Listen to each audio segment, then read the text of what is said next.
Face بک پہ چلا ہے, اس پہ بہت نیگیٹو کمنٹس آئے ہیں. وہ میرا ایک بیان کا ایک شارٹ کلپ بنایا ہے کسی چینل نے اور اپلوڈ کیا ہے. اس میں یہ کہ کیا عورت شوہر کا نام لے سکتی ہے کہ نہیں لے سکتی.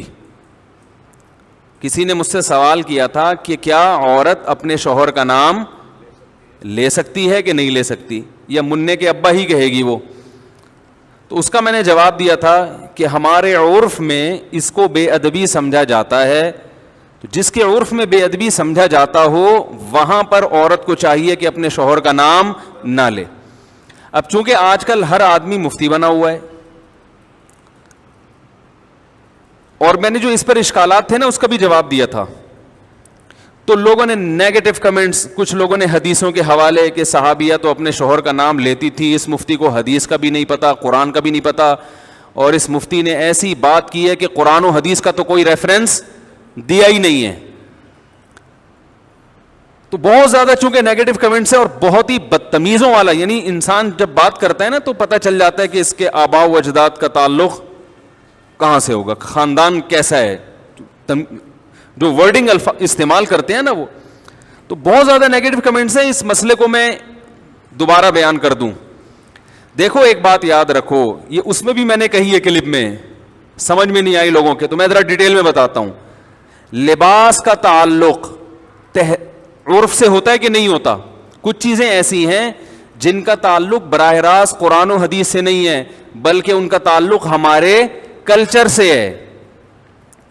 مثال کے طور پر آپ سے اگر کوئی یہ کہتا ہے, کسی مفتی سے کوئی آ کے پوچھے کہ کیا میں قمیض اتار کے نماز پڑھ سکتا ہوں, تو مفتی اگر عقل مند ہوگا وہ کہے گا کہ قمیض اتار کر نماز نہ پڑھیں, یہ بے ادبی ہے. کہے گا کہ نہیں کہے گا؟ اب آپ کہیں کہ حدیث کا حوالہ, تو بھائی حدیث کا حوالہ اگر دے گا نا, حدیث اس کے اپوزٹ ہے. صحیح ہے, بخاری کی حدیث ہے, جابر بن عبداللہ رضی اللہ تعالیٰ عنہ بغیر قمیض کے نماز پڑھ رہے تھے. کسی نے پوچھا اس طرح نماز ہو جاتی ہے, آپ کیوں پڑھ رہے ہیں ایسے؟ فرمایا میں اس لیے ایسے پڑھ رہا ہوں تاکہ تیرے جیسا احمق مجھے دیکھ کر سوال کرے کہ ایسا کیوں کر رہا ہوں. صحیح ہے نا, تیرے جیسا احمق مجھ سے سوال کرے. پھر کہا کہ نبی صلی اللہ علیہ وسلم کے دور میں ہمیں 2 جوڑے میسر نہیں ہوتے تھے, تو ازار ہے تو قمیض نہیں, بسا اوقات ایسے ہی پڑھتے تھے. اب بخاری کی حدیث سے تو پتہ چل رہا ہے کہ قمیض اتار کے نماز پڑھنا کیا ہے. جابر بن عبداللہ باقاعدہ یہ عمل کر کے دکھا رہے ہیں کہ, اور تاکہ جو اعتراض کرے اس پہ حماقت کا بھی فتویٰ لگا رہے ہیں. اب آپ یہ حدیث کا حوالہ دے کے لوگوں کو قمیضیں اتروا دیں, یہ عقل مندی کا کام ہوگا؟ بولو نا بھائی, یہ پاگل ہونے کی علامت ہوگی. یہ اس کی علامت ہے آپ نے بخاری طوطے کی طرح رٹی ہوئی ہے, آپ کے اندر سینس نہیں ہے, نہ آپ نے فقہ پڑھا نہ اصول فقہ پڑھا جو قرآن و حدیث کو سمجھنے کے لیے وضع کیا گیا ہے. بھائی اس زمانے میں جب چونکہ صحابہ کو جوڑے میسر نہیں تھے تو قمیض اتار کے نماز پڑھنا بے ادبی نہیں سمجھا جاتا تھا, وہ تو کلچر کا حصہ تھا. غریب لوگ تھے. اصحاب صفہ میں ہم دیکھتے ہیں کہ حدیث میں آتا ہے کہ ایک دوسرے کی طرف پشت کر کے بیٹھے ہوئے تھے, کیونکہ لباس سطر ڈھانپنے کے لیے اتنا تھوڑا تھا کہ وہ ایک دوسرے کی طرف رخ کر کے بیٹھنا ان کے لیے مشکل تھا, اتنی غربت تھی. آج کون ایسا غریب ہوگا جو بیچارہ قمیض نہ پہن سکے؟ اور ایک معاشرے میں پورا پراپر ڈریس پہننا یہ ہمارے معاشرے کا کلچر بن چکا ہے, اس کو بے ادبی سمجھا جاتا ہے. کسی تقریب میں آپ بغیر قمیض کے نہیں جا سکتے, تو آپ اللہ کے سامنے بغیر قمیض کے کیسے کھڑے ہوگے بھائی؟ اگر صحابی بغیر قمیض کے نماز پڑھ رہے ہیں تو ایک بڑی اچھی تقریب میں بھی وہ بغیر کرتے کے چلے جاتے تھے. وہ صحیح بخاری کی حدیث ہے, نبی صلی اللہ علیہ وسلم کے پاس ایک صحابی نے عرض کیا, یا رسول اللہ میرا اس خاتون سے نکاح کرا دیں. فرمایا مہر فرمایا یہ لنگوٹا جو میں نے باندھا ہوا ہے. پتا چلا اس نے لنگوٹا پہن کے نبی کی مجلس میں بیٹھے ہوئے تھے, بخاری کی حدیث ہے, اور اسی حالت میں نبی نے آپ کا نکاح پڑھایا تو پتا چلا دولہا کا لباس کیا تھا؟ بولو بھائی, لنگوٹا. اب اگر کوئی مجھ سے پوچھے کہ مفتی صاحب کیا دولہا صرف لنگوٹا پہن کے شادی ہال میں جا سکتا ہے, تو میں کیا کہوں گا؟ جا سکتا ہے کیا؟ میں بولوں گا پاگل ہے, بے دینوں کا دینداروں کا مذاق اڑوائے گا. وہ جائز نہیں ہے اس کے لیے لنگوٹا پہن کے جانا, اس کے لیے پراپر ڈریس پہنے. آپ کہہ سکتے ہیں وہ صحابی تو غریب تھے. بھائی اگر کوئی بہت غریب بھی ہے تو بھی اس زمانے میں ہم اس کو لنگوٹا پہن کے شادی ہال میں جانے کی اجازت نہیں دیں گے, کیونکہ ہمارے عرف میں اس کا تصور نہیں ہے. نہیں یاری بات سمجھ میں؟ طوطے کی طرح بخاری مسلم جاہل لوگوں نے رٹ لی ہے, اور علماء کوئی کسی عالم کو نہیں چھوڑا انہوں نے. ابھی میں ایک کلپ سن رہا تھا حضرت مولانا منظور مینگل صاحب کا, بڑا اچھا انہوں نے ایک مدلل بیان کیا, اس پہ لوگوں کے نیگیٹو کمنٹس. ہر آدمی کیا بنا ہوا ہے, جاہل ہوگا, مگر اعتراض ایسے کرتا ہے جیسے اس سے بڑا اس کائنات میں کوئی عالم پیدا ہوا ہی نہیں ہے. اب یہ سمجھو کہ جیسے لباس کا تعلق کس سے ہے, عرف سے, اس میں قرآن و حدیث کا حوالہ نہیں دیا جائے گا. قرآن و حدیث کی اگر بات ہے تو نبی صلی اللہ علیہ وسلم زیادہ تر ازار پہنا کرتے تھے. ازار ایک چادر جو ہوتی تھی. آج کسی بھی محفل میں آپ ازار پہن کے نہیں جا سکتے, نماز بھی نہیں پڑھ سکتے, اس لیے کہ اس کو یوں سمجھا جائے گا کہ بھائی اللہ کے دربار میں جب حاضری دے رہے ہو تو پراپر ڈریس پہن کے, یہ نماز کا ادب ہے. جیسے آپ کسی رشتہ دار کی دعوت میں جاتے ہو تو پراپر ڈریس پہن کے جاتے ہو, چڈی بنیان میں نہیں پہنچتے. تو ہم کہیں گے اللہ کا بھی یہ حق ہے کہ اللہ کے سامنے جب حاضری دی جائے تو پراپر ڈریس میں ہو, کیونکہ اب ہمارے زمانے کا عرف یہ بن چکا ہے کہ قمیض بھی ہو ساتھ میں شلوار بھی ہو. بات سمجھ میں آ رہی ہے؟ اب یہ عرف بن چکا ہے. اسی طرح یاد رکھو کہ عورت کا شوہر کا نام لینا صحابیہ سے ثابت ہے کہ اپنے شوہر کا نام لیا انہوں نے, لیکن بہت سارے ہمارے کلچرز میں, ہمارے جو بہت سارے علاقے ایسے ہیں, قومیں ایسی ہیں جن میں عورت کے لیے شوہر کا نام لینا بے ادبی سمجھا جاتا ہے. وہ اگر نام لیں گی تو یہ سمجھا جائے گا کہ یہ بے ادب ہے. اور ادب کا تعلق بھی کس سے ہوتا ہے؟ عرف سے. اگر یقین نہیں آتا تو آپ یہ دیکھو, ہم یہ کہتے ہیں کہ نبی صلی اللہ علیہ وسلم نے فرمایا. کیا کہتے ہیں؟ فرمایا. کسی صحابی نے فرمانے کا لفظ آپ کے لیے استعمال نہیں کیا. قالا کا لفظ, قالا کا معنی کہا. عربی میں فرمانا اور کہا یہ الگ الگ نہیں ہے. قال رسول اللہ صلی اللہ علیہ وسلم, نبی نے کہا. لیکن ہمارے عرف میں یہ کہنا کہ نبی نے کہا, اس کو ادب کے خلاف سمجھا جاتا ہے. ہمارے عرف میں اگر کوئی کہتا ہے عبداللہ بن مسعود نے یوں کہا, عبداللہ بن عمر نے یوں کہا ہے بھائی, تو ہم کہتے ہیں بھائی حضرت لگاؤ. کہتے ہیں کہ نہیں کہتے؟ حضرت لگاؤ, اور بہتر ہے آخر میں رضی اللہ عنہ بھی لگاؤ. کوئی کہ بخاری سے دکھاؤ کہاں حضرت لگانا کہاں سے ثابت ہے. بھائی صحابہ کا ادب کرنا تو بخاری مسلم سے ثابت ہے. ادب کا اسٹائل کیا ہوگا یہ آپ کو آپ کا کلچر بتائے گا, یہ بخاری مسلم نہیں بتائے گی. ہر چیز میں بخاری مسلم کا مطالبہ کرنا جہالت ہے. تو یہ تو شریعت ہمیں بتائے گی کہ شوہر بیوی پر لازم ہے کہ وہ شوہر کا ادب کرے. ادب کا اسٹائل کیا ہوگا, طریقہ کیا ہوگا, یہ بخاری مسلم نہیں بتائے گی, یہ آپ کو آپ کا کلچر بتائے گا. یہاں تک آ گئی سمجھ میں؟ تو اتنے بیوقوف ہم نہیں ہیں جتنے آپ ہمیں سمجھتے ہو, ٹھیک ہے نا. ہم نے بھی پڑھی ہے بخاری مسلم الحمدللہ. اور میرے جو استاذ تھے نا شیخ الحدیث, جن سے میں نے 8 سال جن سے اصلاحی تعلق قائم کیا, دن رات ان کی صحبت میں ہم دوزانوں بیٹھ کر صبح و شام ان سے سیکھتے رہے ہیں. انہوں نے 20 سال دارالعلوم کورنگی میں بخاری پڑھائی ہے.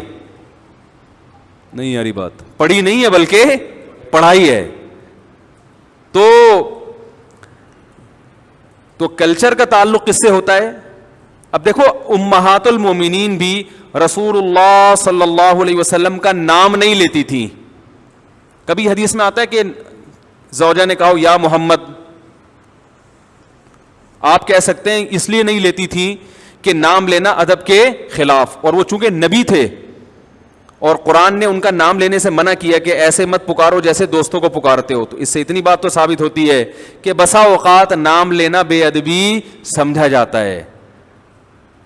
تو جس قوم میں نہیں سمجھا جائے گا وہ نام لیں, جس قوم میں سمجھا جاتا ہے وہ نام نہ لیں. اور آسان مثال بتاؤں, دیکھو اللہ نے عورت کا جو پردہ عورت پہ فرض کیا ہے, سگے بھائی سے پردہ فرض نہیں ہے, ایسا ہی ہے نا. سگے بھائی سے پردہ فرض نہیں. سگے بھائی کے سامنے عورت اپنی کلائیاں کھول سکتی ہے, اپنی پنڈلیاں کھول سکتی ہے, یعنی ان کا پردہ نہیں ہے. سر کے بال دکھا سکتی ہے, اس کا پردہ نہیں ہے. لیکن شریف خاندانوں میں اس کو معیوب سمجھا جاتا ہے, اور شریعت نے بھی اس کو معیوب سمجھنے پر پابندی نہیں لگائی. کسی بھی اچھے خاندان میں کبھی ایسا نہیں ہوتا کہ لڑکی جو ہے نا وہ گھٹنوں تک اسکارف پہن کے بھائی کے سامنے آ کے بیٹھ جائے. اچھے خاندانوں میں ہم نے دیکھا ہے کہ جوان بیٹی جب باپ کے سامنے بیٹھتی ہے تو سر پہ, بولو نا, دوپٹہ لیتی ہے, کیونکہ عرف میں اس کو اچھا سمجھا جاتا ہے. تو ادب کا تعلق کس سے ہے؟ کلچر سے, بہت حد تک کلچر سے ہے, بہت حد تک عرف سے ہے. بعض لوگوں نے یہ بھی نیگیٹو کمنٹس کیے ہیں, اشکال کیا ہے کہ اچھا اگر کلچر ہی کو فالو کرنا ہے تو کتنی غلط رسومات ہیں جو شریعت کے خلاف ہیں, پھر تو وہ سب حلال ہو جائیں گی. تو بھائی شریعت کے خلاف ہونا الگ بات ہے, اگر شریعت نے اس کو غلط قرار دیا ہے تو پھر ہم اس کو غلط کہیں گے, یا اس کے نتائج غلط نکل رہے ہیں تو بھی غلط کہیں گے. عورت اپنے شوہر کا نام لے یا نہ لے, شریعت نے اس میں دونوں چیزیں رکھی ہوئی ہیں, بھائی لے بھی سکتی ہے اور نہیں بھی لے سکتی. شریعت نے یہ کہا بھائی ادب کرو, کسی قوم میں ادب کے خلاف سمجھا جا رہا ہے تو وہ نام نہ لے, ادب کے خلاف نہیں سمجھا جا رہا تو وہ نام لے, کیونکہ اس میں برا نہیں سمجھا جائے گا اس کو. ہم اس کو اس لیے پروموٹ کرتے ہیں اس کلچر کو, نام لینے والے کو, کہ شریعت میں شوہر کا بہت احترام ہے جو آج کل ختم. تو ہم کہتے ہیں کچھ تھوڑے بہت تمیز آداب باقی رہ گئے, اس کو تو باقی رہنے دو, اس کی وجہ سے تھوڑا سا شوہر کا احترام رہے گا. یعنی جو نتائج اس پہ جو مرتب ہو رہے ہیں وہ اچھے مرتب ہو رہے ہیں, وہ برے مرتب نہیں ہو رہے, وہ ایسے نتائج مرتب ہو رہے ہیں جو شریعت چاہتی ہے. جیسے شریعت نے ابا کے سامنے بیٹی کو دوپٹہ لینے کا حکم نہیں دیا مگر پابندی بھی نہیں لگائی. تو جب دونوں راستے ہیں تو ہم کہیں گے شریعت کے مزاج سے زیادہ قریب کیا ہے, دوپٹہ لینا یا نہ لینا؟ لینا زیادہ مزاج کے قریب ہے. اس میں باپ کا احترام ہے, حیا ہے, اور شریعت معاشرے میں حیا کو فروغ دینا چاہتی ہے. تو جو چیز حیا کے زیادہ قریب ہوگی اس کو اپریشیٹ کیا جائے گا, جو حیا سے دور ہوگی اس کی حوصلہ شکنی کی جائے گی, اور اس پر بخاری مسلم کے حوالے مانگنے والے پر جہالت کا فتویٰ لگایا جائے گا. سمجھ میں آ رہی ہے بات؟ اس پر یہ فتویٰ لگایا جائے گا کہ یہ کیا ہے, پاگل ہے. تو اور بہت ساری چیزیں اس بارے میں. تو جو عورتیں شوہر کا نام لیتی ہیں لیں, میں نے یہ تھوڑی کہا کہ گناہ مل رہا ہے یا ناجائز ہے, میں نے ادب, اگر کلچر اس کی اجازت نہیں دیتا تو ادب کیا ہے کہ نام نہ لے بھائی. اچھا مجھے یہ بات بتاؤ, بڑے بھائی کا نام لینا, کوئی آپ سے پوچھے کہ بڑا بھائی ہے 10 سال عمر میں آپ سے بڑا ہے, اس کو نام لے کے پکارنا, اگر یہ مسئلہ مجھ سے پوچھا جاتا یا کسی بھی مفتی سے پوچھا جائے گا, وہ کیا کہے گا؟ نام سے پکارنا ادب کے خلاف ہے, بلکہ اس کو بھائی جان کہنا چاہیے, بڑے بھیا کہنا چاہیے. یہی ہے نا. اب آپ کو حدیث میں تو آتا ہے کہ فلاں صحابی نے اپنے بڑے بھائی کا نام لیا ہے بھائی, عربی میں بڑے بھائی کے لیے کوئی بھائی جان جیسا لقب یا اس سے ملتا جلتا کوئی لقب ہمارے علم میں نہیں ہے, وہ تو نام لیتے تھے.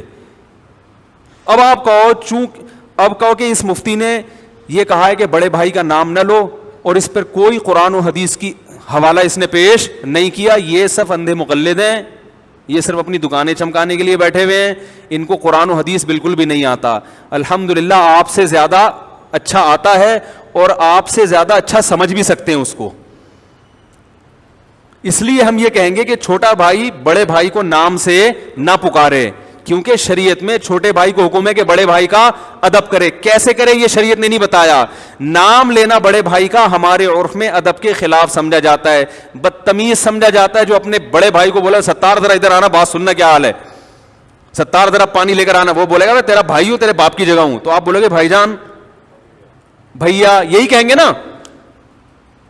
اس کے لیے بخاری مسلم کے حوالے کی ضرورت نہیں ہوگی, اس کے لیے اتنے حوالے کی ضرورت ہوگی کہ چھوٹے پر بڑے کا احترام لازم ہے. احترام کا اسٹائل کیا ہوگا یہ آپ کو آپ کا کلچر بتائے گا, یہ آپ کو بخاری مسلم نہیں بتائے گی, کیونکہ کلچر چینج ہوتا رہتا ہے ہر زمانے کے لحاظ سے. بڑی بہن کو لوگ کیا کہتے ہیں, نام سے پکارتے ہیں یا آپی آپا باجی کہتے ہیں؟ بخاری میں ہے کہیں کہ بڑی بہن کو نام سے نہ پکارو ہے بھائی؟ ارے بھائی کوئی بڑی بہن آپ سے 20 سال عمر میں بڑی ہو, آپ اس کو نام لے کے بلاؤ, بے ادبی ہے نا. آپ کیا بولو گے؟ آپی, باجی, جو تمیز. اگر اچھا خاندان ہے بھائی, اگر نہیں ہے تو پھر میں معذرت چاہتا ہوں. اگر پھر آپ یہ بولو گے بخاری کی حوالہ دکھاؤ, اس کا مطلب آپ کے خاندان میں کوئی پرمپرا آپ کی ہے ہی نہیں, ٹھیک ہے نا, کوئی کلچر ہے ہی نہیں. تو بڑے بھائی کو پشتو میں ورورا کہیں گے, ورورا جب بلائیں گے نا ورور. اور اردو میں تو اور بڑے ادب تمیز ہیں. اردو میں تو پہلے تو بہت ہی ہوتا تھا, اب تو شارٹ ہوتا جا رہا ہے. اردو میں تو چھوٹی بیٹی کو دختر, بیٹی کو دختر کہیں گے نا, وہ شادی کارڈ چھپے ہوئے ہوتے ہیں دیکھیں. اب تو نور چشمی کے علاوہ کوئی لفظ سمجھ میں ہی نہیں آتا. اس میں لکھا ہوتا ہے ہماری نور چشمی دخترے کی شادی فرزند انجمن سے قرار پائی ہے. ٹھیک ہے نا, آدمی کا تو پتہ نہیں کیا ہو رہا ہے. تو اردو میں تو اور ہوا کرتا. تو یہ ہر زبان کا کلچر ہے, ہر زبان کا ایک اپنا کلچر ہوتا ہے. دیکھو اردو میں کسی بڑے کو تم سے بات کرو گے بے ادبی ہے, انگلش میں یو کہو گے بے ادبی نہیں ہے. تو ہر زبان کا اپنا کلچر ہے, اس کے حساب سے بات ہوتی ہے. تو ایک اور بات تھی, ہاں رہا یہ مسئلہ کہ اگر کلچر ہی کو فالو کرنا ہے تو کلچر تو بہت جگہوں پہ غلط رہنمائی کرتا ہے, ایسے تو بہت ساری چیزیں ہیں. تو بھائی اگر کلچر شریعت کے خلاف جا رہا ہے, شریعت نے واضح طور پر کہا ہے کہ یہ غلط ہے, پھر کلچر کو فالو نہیں کر سکتے. بعض دفعہ کلچر شریعت کے خلاف نہیں ہوتا, لیکن اس کلچر پہ جو نتیجہ مرتب ہوتا ہے وہ شریعت کے خلاف ہوتا ہے. مثال کے طور پر بارات کا کھانا, اب بیٹی کی شادی پہ جو کھانا کھلایا جاتا ہے یہ شریعت کے خلاف نہیں ہے براہ راست. نبی نے کہیں منع نہیں کیا کہ بیٹی کی شادی کرو تو کھانا نہ کھلاؤ, لیکن کہیں ترغیب بھی نہیں دی ہے, بلکہ ولیمہ کیا ہے تو جو لڑکے والے کرتے ہیں. تو ہم بارات کو اس لیے نہیں منع کرتے کہ یہ بدعت ہے, بدعت تو وہ چیز ہوتی ہے جس کو دین سمجھ کے کیا جائے, اس لیے بھی منع نہیں کرتے کہ شریعت نے منع کیا. بھائی شریعت اس بارے میں خاموش ہے. ہم کہتے ہیں کہ ایسی رسم ہے جس کے بارے میں شریعت خاموش. تو شریعت کسی چیز کے بارے میں اگر خاموش ہو اور وہ آپ کا کلچر ہو, آپ اس کو فالو کریں, کوئی پابندی نہیں ہے, لیکن اس کو فالو کرنے میں نتائج اگر برے نکل رہے ہیں تو پھر اس کو فالو نہ کریں. کیونکہ بارات کے کھانے کے جو نتائج ہیں وہ کیا ہیں, برے ہیں. بیٹی کی شادی مشکل ہو گئی ہے, اور شریعت شادی کو کیا بناتی ہے, آسان. اس کو آسان رکھا ہے شریعت نے, اس لیے ہم اس سے کیا کریں گے, منع کریں گے. تو یہ تمہارے ذمے ہے, بتا رہا ہوں میں تو بیان کر کے بھول جاتا ہوں, وہ پتہ نہیں کوئی ایسا کلپ آتا ہی نہیں مارکیٹ میں, پھر وہ الٹی چیزیں لوگوں کے سامنے آنا شروع ہو جاتی. تو اس لیے ادب یہی ہے کہ خواتین اپنے شوہر کا نام نہ لیں, لے لیں تو بھی گورنمنٹ کی طرف سے کوئی پابندی نہیں ہے, نہ لیں تو اچھا ہے, اچھا لگے گا, اچھا کلچر پروموٹ ہوگا کہ بھئی شوہر, ان کے ہاں شوہروں سے تمیز سے بات کی جاتی ہے. ٹھیک ہے نا, کتنا اچھا سا بول کے کتنا اچھا محسوس ہو رہا ہے. اگر کوئی یہ ہو کہ یعنی کوئی یہ سن بھی لے کہ ان کے ہاں بیوی اپنے شوہر سے تمیز سے بات کرتی ہے, کہ عجیب سا محسوس ہو رہا ہے کہ نہیں ہو رہا, یعنی قیامت کی نشانی لگ رہی ہے آج کل جس اسٹائل میں. پھر بعض نے یہ بھی اصرار کیا کہ شوہر بھی تو بیوی کا نام لے سکتا ہے. تو یہ ایسا ہی ہے جیسے بڑا بھائی جب چھوٹے بھائی کا نام لے سکتا ہے تو چھوٹا بڑے کا نام. بھائی چھوٹے پر لازم ہے کہ وہ بڑے کا احترام کرے, تو شوہر پر لازم نہیں ہے کہ وہ بیوی کا احترام کرے, بیوی پر لازم ہے کہ وہ شوہر کا احترام. ہاں آپ یہ کہہ سکتے ہیں اچھا پھر کیا ذلیل کرے اس کو, تو ذلیل بھی نہ کرے, عزت دے, لیکن اس درجے کی عزت جتنی شوہر کی ہوتی ہے, تو اسلام میں عورت کی اس سے ایک درجہ کم عزت ہے. بیوی کو بھی عزت دینی چاہیے, اس کا بھی احترام کرنا چاہیے, لیکن قرآن کے مطابق عورت کا درجہ شوہر سے ایک درجہ کم ہے. اس میں کیا حکمتیں ہیں یہ اللہ بہتر جانتا ہے, لیکن اللہ نے بنا دیا یہ سسٹم. یہ نہیں کہ آپ توہین کرنا شروع کر دیں. میں بار بار بیان میں کہتا ہوں, ہم نے اپنے بزرگوں کو, اپنے علماء کو دیکھا ہے کہ اپنے گھر کی زوجہ کا بہت احترام سے نام لیا کرتے تھے, کوئی حاکمانہ لب و لہجہ اختیار نہیں کرتے, اور یہ اسلام نہیں سکھایا ہے. کئی دفعہ میں نے بیان میں بتایا, ہمارے شیخ مفتی رشید احمد صاحب رحمہ اللہ تعالی جب گھر والوں سے کہتے تھے نا اپنی زوجہ سے کھانا لگا دو, تو یہ نہیں کہتے تھے کھانا لگا دو, کھانا لگوا دو. حالانکہ لگانا انہوں نے ہی ہے, لیکن کہتے تھے ایسا لب و لہجہ جیسے جس سے یہ جھلکے کہ یہ نوکرانی ہے. یہ لب و لہجہ شریعت میں پسندیدہ نہیں ہے, کیونکہ وہ بیوی آپ کے پیرالل ہے, وہ آپ کی نوکرانی نہیں ہے. اس سے بوٹ پالش کروانا یہ برا کام ہے, بہت سخت. ہم نے اپنے اکابر کو دیکھا اس کے خلاف تھے. تو انہوں نے جتنا احترام کیا ہے نا اپنی زوجات کا, وہ عام پبلک تصور بھی نہیں کر سکتی. لیکن جب وہ کر رہے ہیں تو عورت پر لازم ہے کہ اس کو 2 سے ضرب دے کر اس سے زیادہ احترام کس کا کرے؟ شوہر کا کرے، مگر عورت اس سے ڈبل احترام کرے شوہر کا. یہ اسلام کی تعلیمات ہیں.